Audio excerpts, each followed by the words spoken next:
Delighted to be here from Toronto, Canada. And I'm here on behalf of ONCAT. ONCAT is an organization that helps foster policies and pathways that help learners through their education to employment journey. And we work with post-secondary institutions, the government, and industry stakeholders. And the title here says Stackability of Micro-Credentials, and I appreciate there's 50 people in this room. If I canvass you for a definition of micro-credential, we'll get 50 different responses. And so this could cover the gamut of things like a LinkedIn learning course online or to a private provider. It could also be a series of courses that a college or university is offering, the whole kind of spectrum of things that take place. And so that's a caveat that for the rest of this session, I'm using micro-credentials to really mean any of those contexts.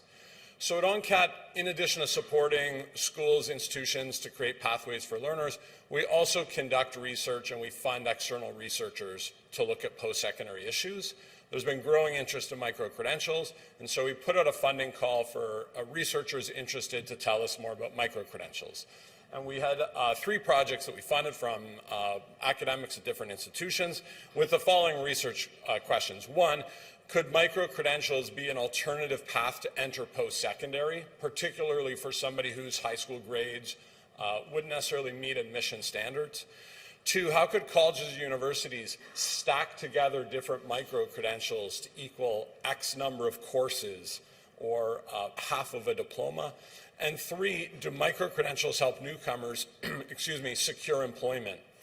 I should mention that ONCAT, our organization, is funded by the government, and although we're a standalone entity, we occasionally get directives from the government for things they would like us to learn, and the government in particular would like us to learn all of these things.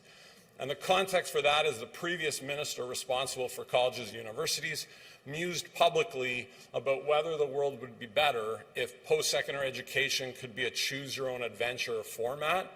Instead of having diplomas, degrees, everybody could collect their own learning into something. So that was the context, which was unpopular with the colleges and universities, shocker, that we were provided with.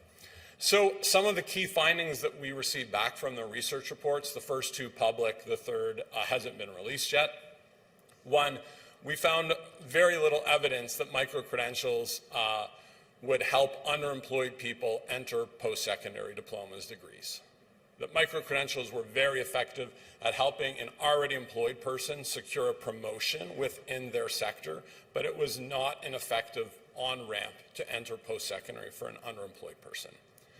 2, a system to stack micro-credentials into some kind of formalized school credits, diplomas, degrees was going to require some kind of adoption of standards for things like duration of the course.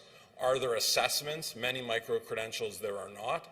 So who is the instructor of record? Does that person have a terminal graduate degree? The things that colleges and universities have quality assurance boards to do.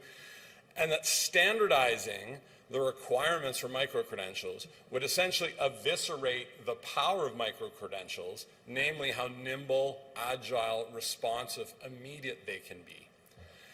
And lastly, and in the kind of least happy research finding, our experience interviewing dozens of newcomers who came to Canada were encouraged to take a micro-credential as a way to get some Canadian educational experience to find employment, were highly unsuccessful at securing employment because employers overwhelmingly preferred credentials they understood in more familiar terms, college diplomas, university degrees, and that many of the newcomers who took a 6-month, 8-month sort of micro-credential ended up going after that into the college or university system to end up getting a credential that would help them secure employment.